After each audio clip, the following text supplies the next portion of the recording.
La idea hoy es, bueno, vamos a hablar de lo que son las patologías intersticiales en los pacientes en cuidados intensivos, ¿no? Y principalmente, como una entidad que está muy relacionada con los neumonólogos, siempre hay una gran confusión en poder interpretarlos, ¿sí?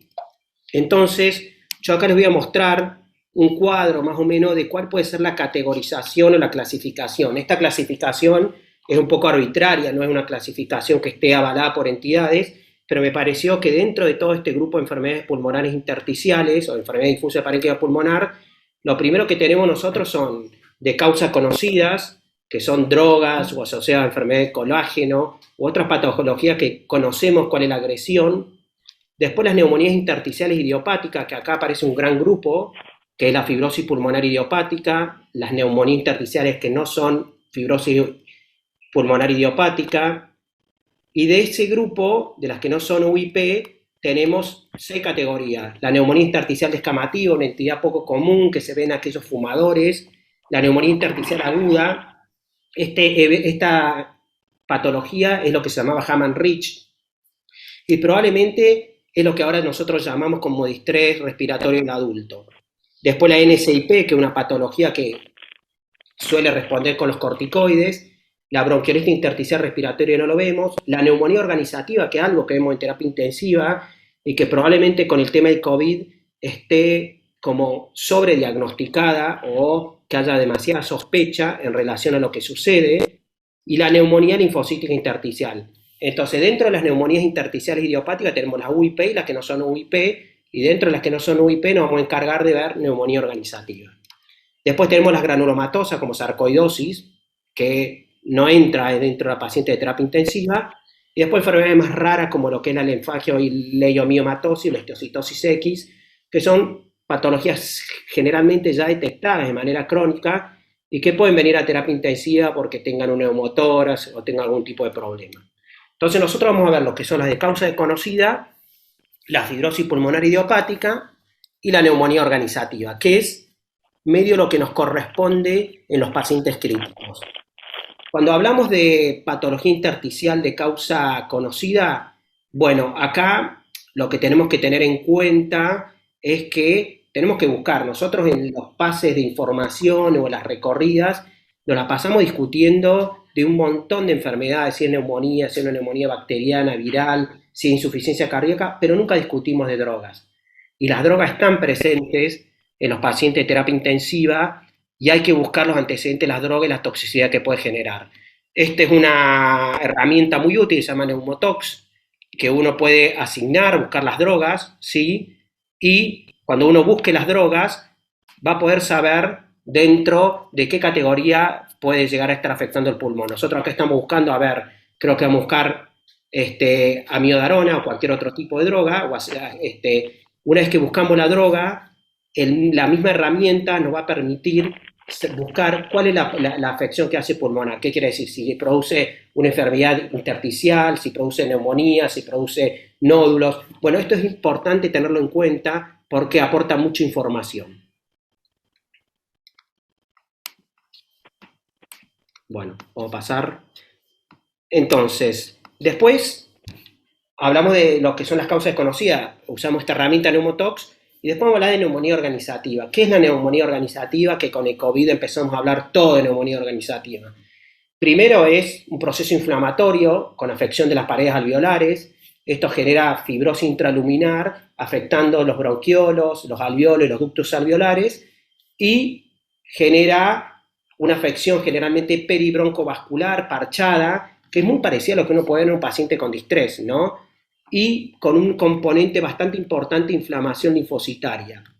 Esto, cuando nosotros podemos verlos en un paciente crítico, muy probablemente nos confunda con otras cosas. ¿Qué vamos a ver en la neumonía organizativa? Bueno, nosotros sabemos que nuestros pacientes pueden tener neumonía asociada a ventilación mecánica, sabemos que pueden tener tromboembolismo pulmonar agudo, sabemos también que podemos tener infecciones con hongos porque hemos visto un aumento de las infecciones micóticas en los pacientes en terapia intensiva. Entonces acá el objetivo está en definir cómo hacemos el diagnóstico de este grupo de pacientes y cómo nos centramos en decir, ¿qué tiene este paciente? ¿Tiene una neumonía organizativa? ¿Tiene una neumonía asociada a ventilación mecánica? tiene un proceso fibroproliferativo en distrés, tiene una micosis, y bueno, y ahí empiezan a entrar las herramientas que uno puede tener disponible. Nosotros sabemos que tenemos la tomografía, y la verdad que en este contexto no está mal a veces buscar con una angiotomografía porque sabemos que en el contexto del COVID los pacientes tienen aumentada la tasa de tromboembolismo pulmonar.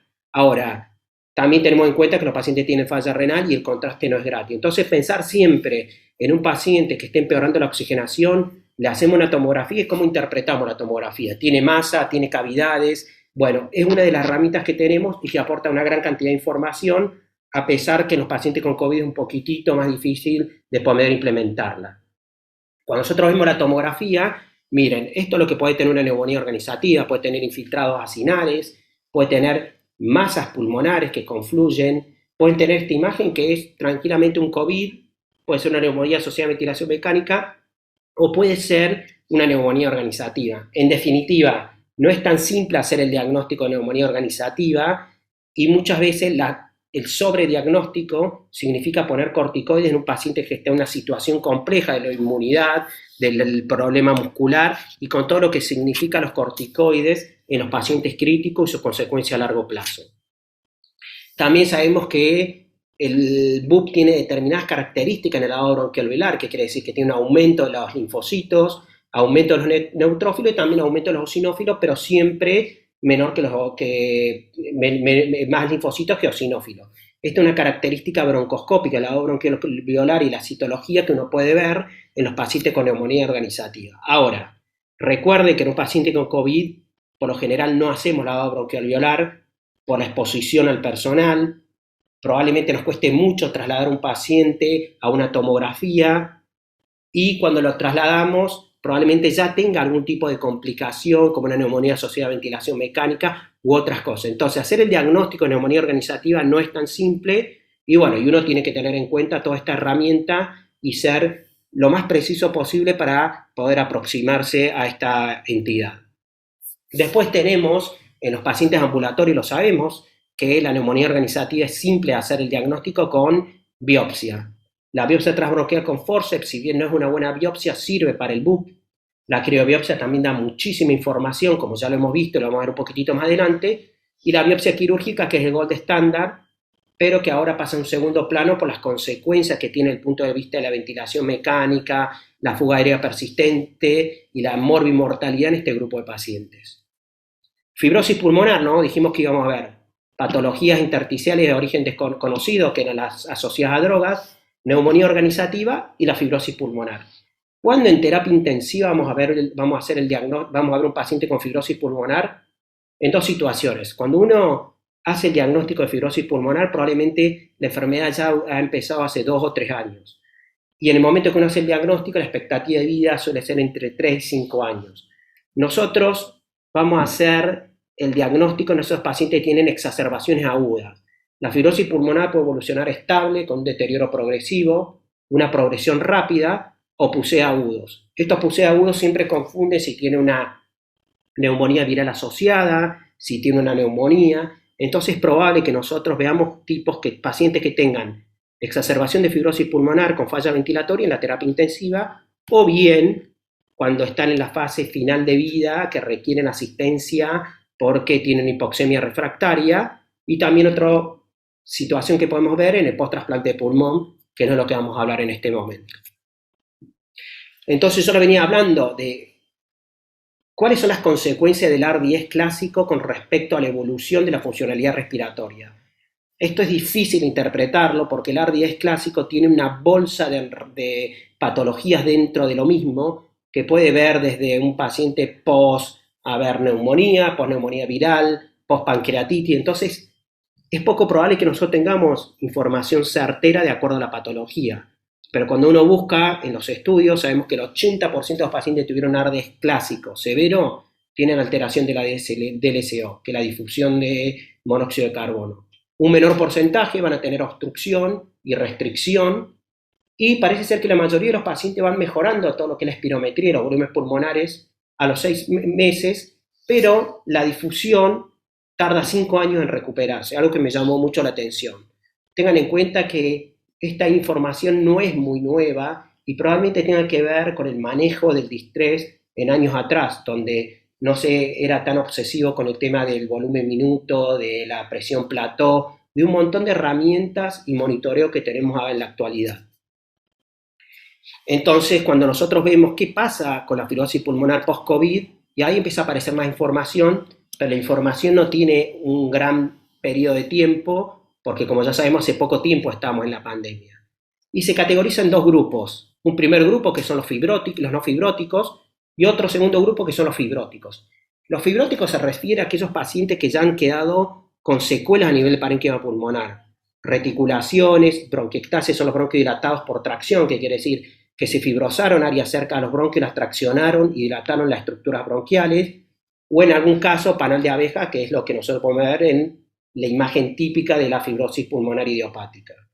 Pareciera ser que este tipo de pacientes fibróticos está en relación en aquellos que tienen mayor gravedad al inicio, más días de ventilación mecánica, y por algún motivo dentro de los estudios que empiezan a meter para ver cuáles pueden ser los factores que predispongan a tener un patrón fibrótico, se ha visto que una menor longitud de los telómeros de los leucocitos en sangre está relacionado con un factor fibrótico como un elemento independiente, ¿no?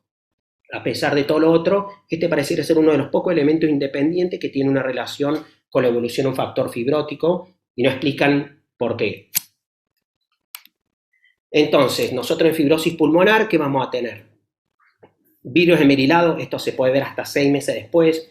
Llama la atención que hay pacientes que ni siquiera tienen una neumonía grave por COVID, uno los controla a los 3 meses y tienen virus esmerilado y a los 6 meses empiezan a limpiarse con un funcional de DLCO espirometría normal, con un ecocardiograma normal y sin sintomatología.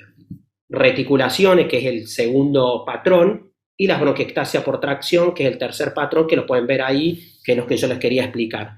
Obviamente, el patrón tipo fibrosis pulmonar, bronquiectasia con tracción, probablemente está relacionado con un peor funcional respiratorio. Buscando, aparecen otros estudios, el primer dato que yo les mostré era a los 3 meses, y hay un estudio a los 4 meses que no tiene muchos pacientes, donde no queda claro cuál es la correlación de los pacientes que van a tener más patrón fibrótico o menos patrón fibrótico, pero sí se sabe que los que estuvieron en ventilación mecánica claramente son los que tienen mayor patrón fibrótico, que puede ser dado por el daño inducido por la ventilación mecánica o bien por el componente o el impacto que tuvo inicialmente el COVID en este grupo de pacientes. Se ha visto que es más frecuente en los hombres, más frecuente el paciente tiene SOFA elevado, en aquellos que tuvieron tratamientos con corticoides y antileucina, y también está correlacionado con el impacto, con la tomografía inicial. Hay un score de tomografía inicial que lo miden de 0 a 25. En aquellos pacientes que tienen más de determinada cantidad de puntos, creo que 16, 18 puntos, tienen más riesgo de desarrollar patrón fibrótico.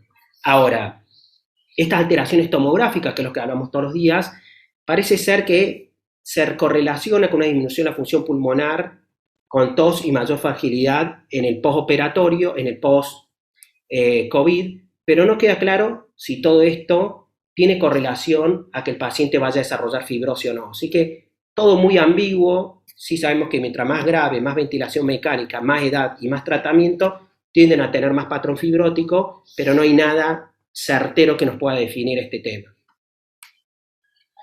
Entonces, bueno, lo que veníamos hablando, ¿no? Lo que yo le decía, los pacientes, mientras más grave, más edad, tienen esta afección, la afección pulmonar de 18 a 25 puntos, lo que yo les decía, y el 26% de los pacientes tuvieron una DCO normal a los 6 meses. Si uno lo compara con el AR10 clásico, que duraba hasta los 5 años, y la verdad que no hay una clara correlación entre una cosa y la otra. Entonces, nosotros ya vimos acá lo que era la patología intersticial en los pacientes críticos, la neumonía organizativa, secundaria tóxicos y los cambios fibróticos post-COVID o post-AR10. Y después entramos en todo este tema de que dentro de todo lo que uno ve en la enfermedad difusa del parénquima pulmonar, entramos en un grupo de enfermedades que son aquellas enfermedades que yo siempre hablo de insuficiencia respiratoria aguda de origen incierto. ¿Qué quiere decir? Que son patologías que no hay una noxa clara que determinó la falla respiratoria y que confunden con un montón de entidades como distrés. Entonces, acá también nosotros tenemos que afinar la puntería y decir, bueno, este paciente tiene distrés, no tiene distrés, este paciente tiene insuficiencia respiratoria de origen incierto, la tengo que estudiar, no la tengo que estudiar. Entonces, este es el punto relevante que hay que tener en cuenta.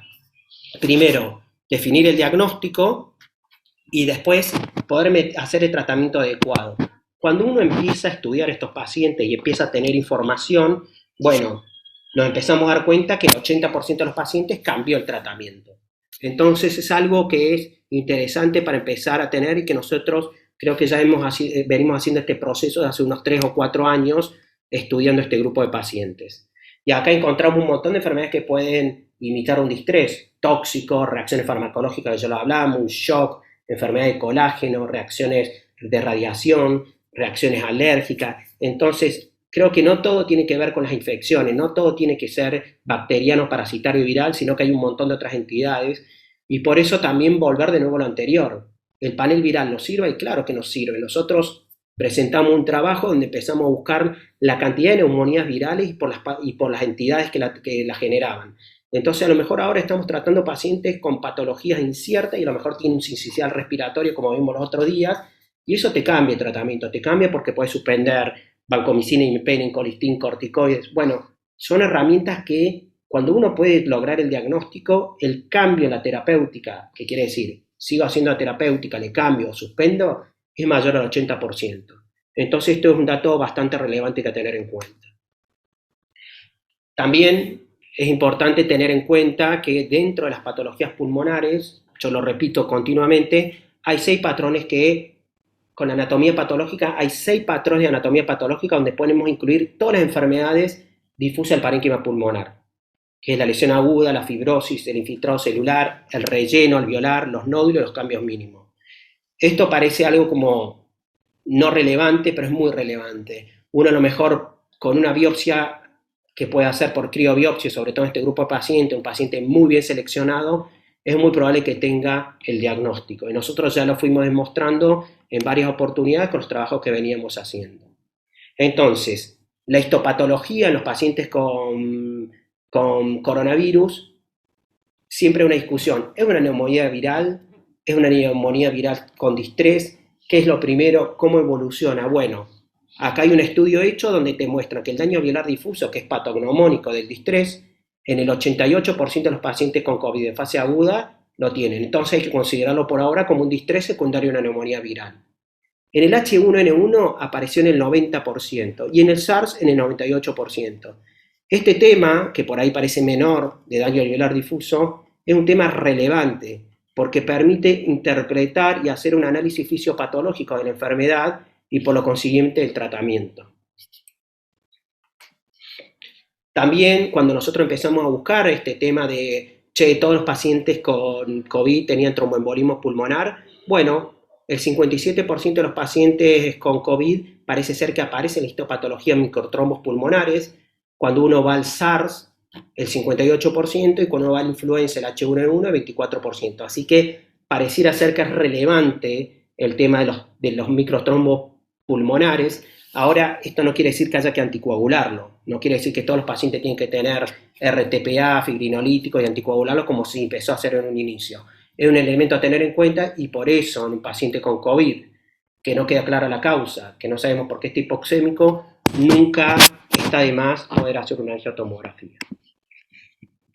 Bueno, nosotros, lo que venías contándolo, nosotros hicimos un trabajo en los pacientes con enfermedad, con falla respiratoria aguda de origen incierto, donde lo que nosotros dijimos, bueno, este grupo de pacientes que vendría a ser, sacando el COVID, un grupo de pacientes que es confuso, que no tiene un diagnóstico y nosotros tratamos con todo distrés. Entonces, categorizar, el paciente tiene distrés porque conocemos la acreción. El paciente es un simulador del distrés. ¿Y cuánto contribuye la biopsia, que es lo que veníamos hablando? Bueno, el impacto es importante. Nosotros tenemos 18 pacientes y el 83% de los pacientes la criobiopsia fue contributiva. ¿Qué quiere decir? Que pudimos llegar a un diagnóstico. Entonces, el estudio, el análisis profundo de los pacientes y la selección de un paciente para una biopsia pulmonar puede llegar a aportar muchos datos. Entonces, lo que hay que tener en cuenta es si el paciente va a tener un ARDS clásico, va a tener una neumonía viral o va a tener ambas, ¿Cuál es el impacto real de la neumonía organizativa en COVID? Esto es lo que hablaba yo al principio. ¿Cómo hacemos el diagnóstico? ¿Está bien hecho el diagnóstico por una imagen radiográfica, por una tomografía? ¿Hay que descartar que no tenga tromboembolismo? ¿Hay que tomar un lavado bronquiolobial? Incluso hay que hacer una biopsia porque ponerle de 4 a 6 semanas corticoides de alta dosis tiene un impacto en la evolución de los pacientes monstruosa que nosotros nunca medimos. Las secuelas por COVID a nivel respiratorio son similares a las otras que produce un ARDS. Pareciera que no, pero también está muy en claro que cada vez se protege más el pulmón. Y después, ¿cuál es el impacto real de los tratamientos? ¿Qué quiere decir el corticoide, el promo, el ECMO, el óxido nítrico en los pacientes con COVID? Bueno, todos estos son interrogantes que hay que empezar a estudiar, hay que empezar a analizar para poder tomar decisiones, que es lo que estamos haciendo en el día a día y para hacer el mejor trabajo que podamos hacer. Así que bueno, este era más o menos un panorama global de lo que es las patologías difusas del parénquima pulmonar en los pacientes críticos y cómo uno lo puede llegar a interpretar con lo dudoso que es. Así que muchas gracias y bueno, abrimos un momento para las preguntas.